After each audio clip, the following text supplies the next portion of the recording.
Almost got murdered by a guy I knew from high school. This is a story I never really thought to tell years later after it happened, but with it recently being brought up again by old friends, I thought I'd put it here. I'm not expecting much attention to it, but either way, I will be changing names for privacy, getting ready for a long story. This story starts with this guy I knew in middle school. Not friends with, didn't sit around as friends, not even spoken to, but knew of because he had a bit of a reputation with him, threatening to kill and rape a teacher, and all usually would result in one of those. Anyway, this was during the time of the wonderful 2010 chastity ring trend, and with me in the deep Christian South, I most definitely had one on. I was very loyal to the cause of what it meant in my church before my grandmother shoved me into a gay conversion camp. Yeah, I'll just glaze over that. Well, Gary, as we will call him, decided that he would tell the popular boys that he had done the horizontal mambo with me many times and had taken the godly rose of my maidenhood like it was as if he plucked a blade of grass from the yard. As you can imagine, this had angered me entirely, and one day while with my friends I had spotted him over on a picnic bench during lunchtime, just chatting and laughing with his newly made friends while pointing at me. Now I'm no godly woman, but I had some anger issues then. Bad ones. My sight didn't go black, but I definitely had steam rolling from my ears and my face had turned a shade of red that I think the devils us would have been jealous of as I walked my way to him. My plan was just to confront him and have him apologize, set it straight. But when tried and true, he pushed me away, told me to be someone's sloppy seconds, and turned back laughing. My new plan was very sudden. I grabbed him by the shoulder with my right hand, and while turning him toward me very suddenly, I hit him with a left hook that Mike Tyson would be proud of, especially since Gary lost a tooth and fell back off the bench in consequence of my anger. I walked myself to the principal's office immediately after, confessed to what I'd done. They basically blubbered before thanking me for my honesty and expelling him. And of Gary, or so I thought. Towards the end of my high school years, I switched schools since my mom and I moved in with her new boyfriend. I was fine with it, as I didn't want to put my mom on a drive every day to take me to my original school. It would be 30 minutes to get me there, not worth the gas, so I decided to go to this new school in a small town. So small that if you blinked, you'd miss it. Literally.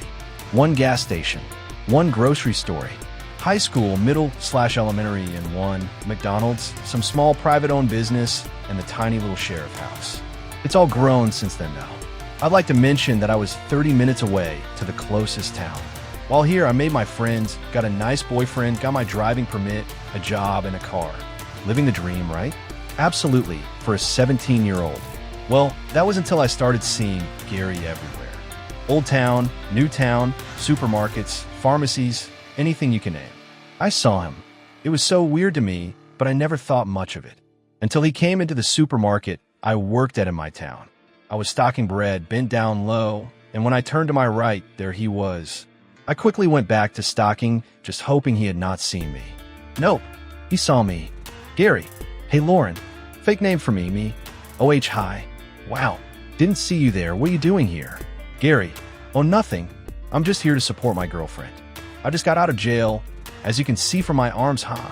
Gary then proceeds to show me the most shitty stick and poke tattoos I've ever seen in my life.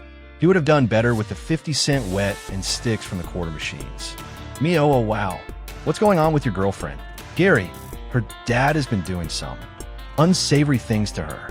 So I'm here to testify on her account. Her being a female, and she needs a man to help her. Me, oh okay, well, what are you doing here in the store? At this point, I was looking at my manager with the please help me eyes. Gary, just looking for a job if I can get one. I thought, why not work where Lauren works? Can't be a bad day when you're working with a pretty slice. Yeah, me. But you wouldn't have known I worked here until now. My manager is currently walking towards us to save me, thank God. Gary, well, I suppose, but I saw your 2017 Chevy Malibu outside, and I thought I'd ask you on a date, because why not try my chances and me? I'm sorry, what? How do you know what my? How do you know? I was practically starting to have a panic attack, but my boss walked in at the perfect time and basically gave me a random task that needed to be done in the back. All while walking Gary away to talk about a potential job. That was not going to happen. I walked to the back, and my boyfriend, who also works there, met me, and then a few minutes later my boss. Once I was calm, I told them everything, and they told me to go home while it was still light, lock my doors, and just sleep with protection. This protection happened to be a miniature schnauzer that was going blind and a white polar bear Teddy named OSO, but protection. Next morning, I'm feeling okay. A little shaken, but nothing happened, so I'm fine, right? My boyfriend calls me and tells me, turn on to news channel. So I did, and what do you know? There was Gary with a mugshot, convicted of multiple charges of rape to minors, a serial rapist, assault, and a possible murder who was needing to be found as he was loose and a danger. The girlfriend of his was actually his trial he needed to attend for assaulting her. 14 years old, by the way. He was 18 to 20 at the time.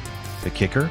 Most of those girls shown on TV to have been hurt by him looked like me, and the back gate to our house was completely destroyed along with what looked like an attempt to open my window. He was found and tossed in prison a week later. I live 2,000 miles away from there now. This experience, plus many other crazy deep south, voodoo-driven, LGBT-hating crazies just kept me out of there. Thanks for listening to my story. Subscribe and like if you want to hear more stories from Internet World.